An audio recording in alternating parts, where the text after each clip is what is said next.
Shalom Bapak Ibu Saudara, selamat malam. Kita kembali berjumpa di pendalaman Alkitab online pada malam hari ini. Mari sama-sama kita bersatu hati kita berdoa. Tuhan Yesus, kami mengucap syukur, kami kembali diberikan kesempatan untuk kami belajar pendalaman Alkitab. Kami percaya Tuhan, mulai kami belajar firman Tuhan, kami lebih mengenal Engkau, mengenal kebenaran yang sejati. Terima kasih Tuhan Yesus, kami siap untuk memulainya, dan di dalam nama Tuhan Yesus Kristus, kami berdoa ucap syukur, haleluya, amin, amin, amin. Puji Tuhan Bapak Ibu Saudara, kita kembali berjumpa malam hari ini secara recording, karena bertepatan dengan minggu ini adalah 10 hari pencurahan Roh Kudus. Kita akan masih tetap membahas tentang Roh Kudus. Mari sama-sama kita melihat tentang dipimpin oleh Roh Kudus. Jadi pertemuan hari ini supaya Anda mengerti tentang pengajaran tentang dipimpin oleh Roh Kudus. Mari persiapkan buku catatan, mata, telinga, dan hati kita untuk mendengar pengajaran pada malam hari ini. Pengajaran tentang dipimpin oleh Roh Kudus. Roh Kudus dapat memimpin setiap pribadi kita. Jadi Roh Kudus adalah pribadi Allah. Dia bisa memimpin kita, dia bisa memenuhi kita. Dan dari pimpinan Roh Kudus, kita dapat menghasilkan buah roh. Galatia 5 ayat 18, akan tetapi jikalau kamu memberi dirimu dipimpin oleh roh, maka kamu tidak hidup di bawah hukum Taurat. Jadi setiap orang yang percaya kepada Yesus, maka dia seketika itu juga dia dihidup oleh Roh Kudus.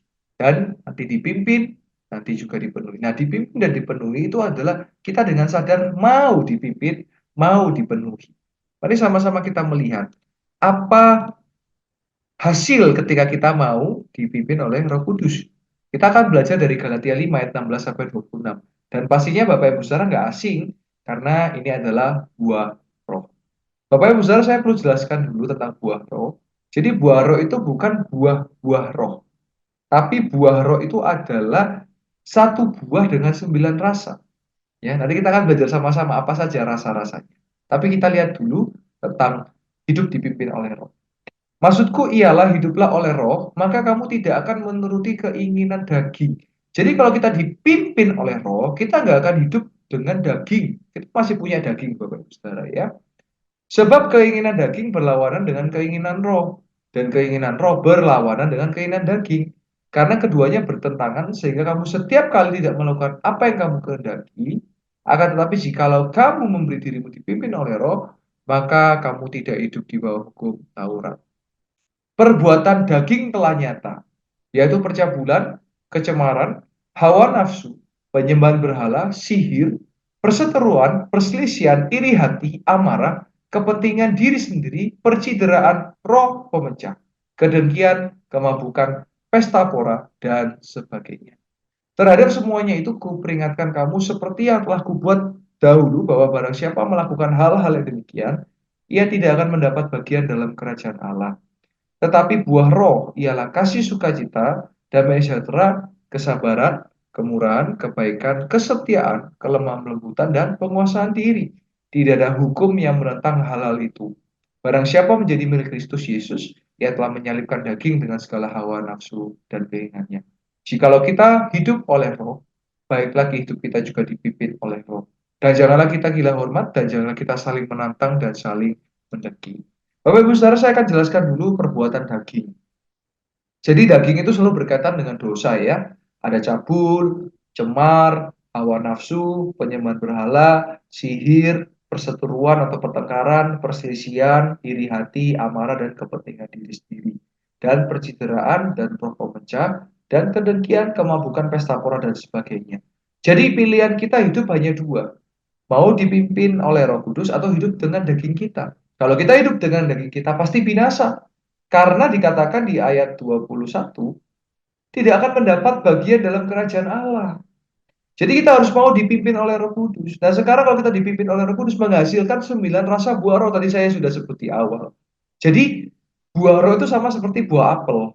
Ada rasa manis, ada rasa asam, mungkin ada rasa getir, mungkin ada rasa pahit.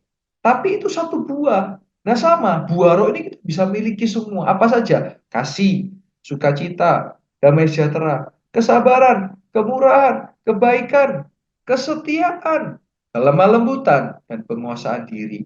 Jadi semua ini kita bisa miliki Bapak Ibu Saudara. Mari kita dipimpin oleh roh. Supaya apa? Hidup kita berbuah dan menghasilkan buah roh sehingga orang bisa melihat Yesus dalam hidup kita. Saya percaya pengajaran yang singkat pada jelas ini, saya percaya saudara bisa melakukannya. Pilihannya cuma dua, Bapak Ibu Saudara. Mau dipakai oleh Roh Kudus atau mau hidup dalam daging. Saya percaya kita semua mau dipimpin oleh Roh Kudus. Mari sama-sama kita tutup di dalam doa, dan saya percaya kita mau dipimpin oleh Roh Kudus.